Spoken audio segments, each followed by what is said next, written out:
Yo, welcome to Coming Unfiltered, guys. It's your boy Watch, as always, here to give you the skinny straight. And can we talk about this Western Conference? Because I'm looking at these standings, and the shit's ridiculous. 3 games. Are you telling me 3 games is separating 3 through 8? I expected this early in the year. The Western Conference got off to a pretty slow start in comparison to the East. But things have really gotten to the point where they needed to get to and where everybody expected to. You got Minnesota at 3, San Antonio at 4, New Orleans at 5, Portland at 6, 7. Oklahoma City is 7th now? Literally like 2 days ago, they were like 3rd or 4th. They're 7th now. This shit's crazy. And I think Oklahoma City, if they were in the East, they'd probably be like a 4th or 5th seed. But nonetheless, yeah, I'm here to break down this Western Conference, and of course I want to start off with, not Golden State, but I want to start off with that 7th seed as it currently stands, Oklahoma City. Why do I want to start with Oklahoma City? Well, because Oklahoma City has literally the only shot. They are the only team with the only shot of beating Golden State. Now, I talked about this on my podcast before. Some people think I'm crazy. A lot of people think I'm crazy. But people who really know basketball and understand what it takes to actually beat a team like a Golden State. Not saying that I do. I never played Golden State. But if you know basketball, you'll understand the logic of which I'm going to use that makes me think this way. And it all starts with Paul George. Now, I'm going to use the analogy, right? We use Golden State and what Golden State did as analogous to what Oklahoma City needs to do in order to beat Golden State. Golden State did this to now beat Cleveland a couple years back. Back when the Golden State Warriors were up 3-1 and Cleveland came back to beat them 4-3, LeBron and Kyrie and the crew figured them out. You play them tough and you let LeBron be the best player in the world. When you play them tough and you have time within games to basically, have the game slow down, get muddied up, and players, systems now become a bit more predictable, greatness prevails, all right?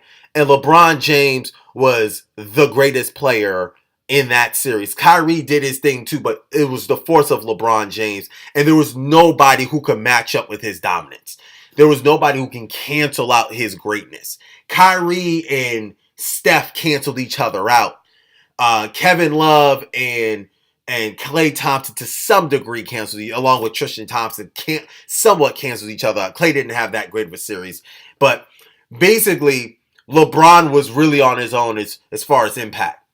Golden State then brings, recruits, and corrals Kevin Durant to basically be the LeBron neutralizer. So Steph Curry, I tell people this all the time. Steph Curry is the best player on Golden State up until it's time to play Cleveland.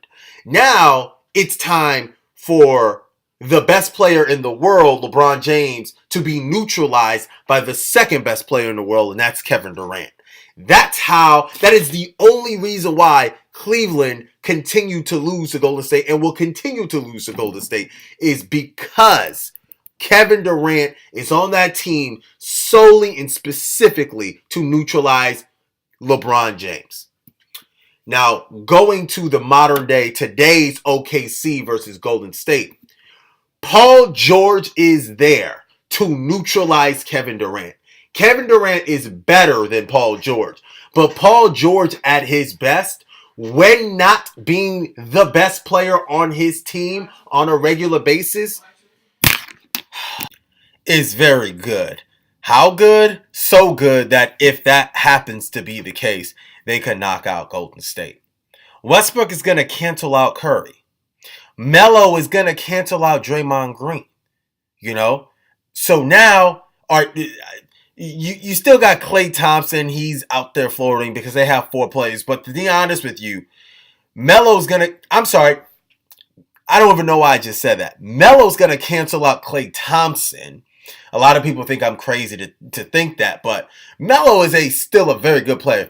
All he needs to do, he doesn't even have to cancel him out. He just doesn't need to be blown out the water within his matchup by a wide disparity. And Steven Adams can actually beat Draymond Green in that matchup. So if Melo loses the matchup, Against Klay Thompson, that's perfectly fine because Steven Adams will beat Draymond Green. He should beat Draymond Green. So a couple of those things, there's a couple of things that need to happen in OKC. It's all about the matchups. Steven Adams needs to win his matchup against Draymond Green. Klay Thompson and Carmelo needs to win that matchup. But most importantly, it doesn't matter if Paul George does not cancel out Kevin Durant. And I think he will, because I think Paul George thinks he's just as good as, if not better. I really do. And it's weird because I don't think Paul George thinks he's the best player on the team. And if he does, he sure as hell doesn't act like it because he defers a lot to Westbrook. And again, Westbrook, I think, is good enough. If Westbrook's going to continue to be the best player on Oklahoma City, they're not going to get very far. They're sure as hell not going to be Golden State. But one thing Jeff Van Gundy said in the telecast last Saturday that really struck me when Oklahoma City played Golden State was these boys, not it was Jeff Van Gundy, it was Mark Jackson. The Oklahoma City, their star players, their big three, their big four, they're not scared of Golden State. It looked them dead in the eye and say, I got him, I'm going to take him, and we're good. I'm going to win my matchup. That's how all four of their stars. I'm talking about Russ, I'm talking about Paul, I'm talking about Melo, and I'm talking about Steven Adams. They think they can beat Golden State. They can win their individual matchup within Golden State. And then the others, if you look at the others of Oklahoma City, they're long, they're athletic, they defend.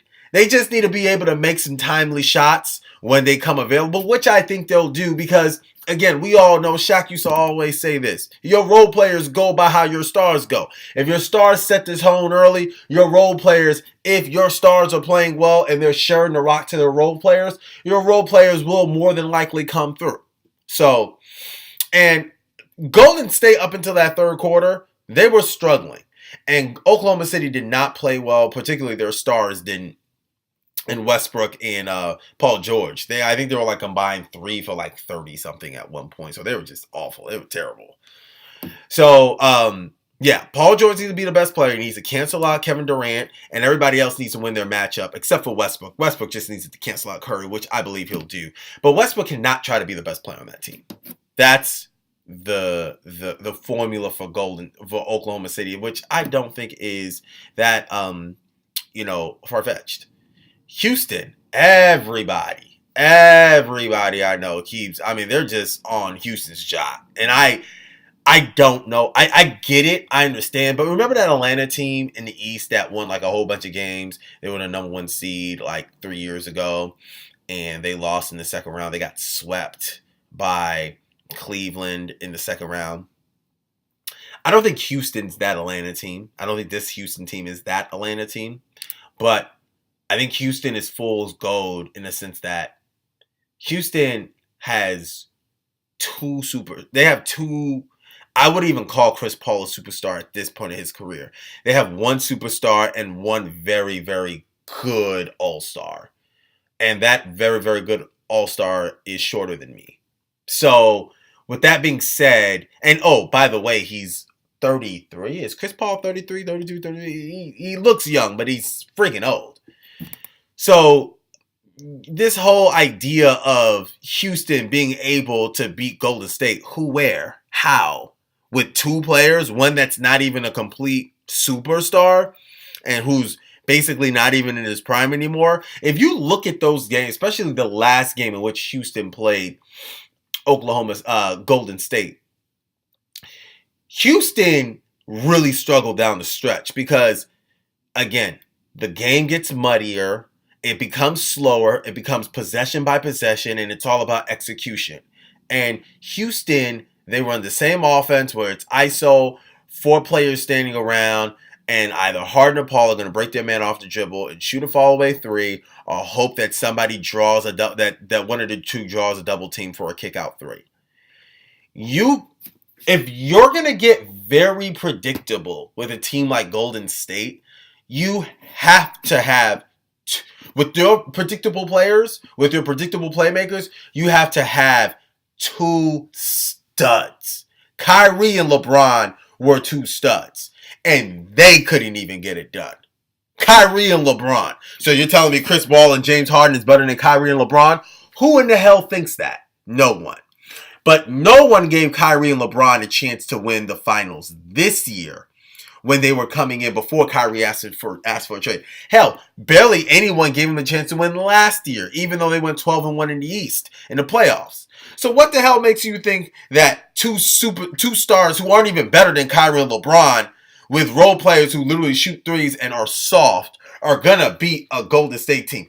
Golden State lost to Houston because I think Golden State they see them as inferior. I think Golden State is just like, if we really wanted to beat these guys, we can lock up on James Harden. Kevin Durant will guard James Harden, and Chris Paul isn't going to beat you by himself. He's not going to beat you by himself. And James Harden he's a choke artist anyways. And I like James Harden. I'm not even trying to come at him, but your reputation, his reputation precedes him. So I never bought into this whole Houston thing. I really never did.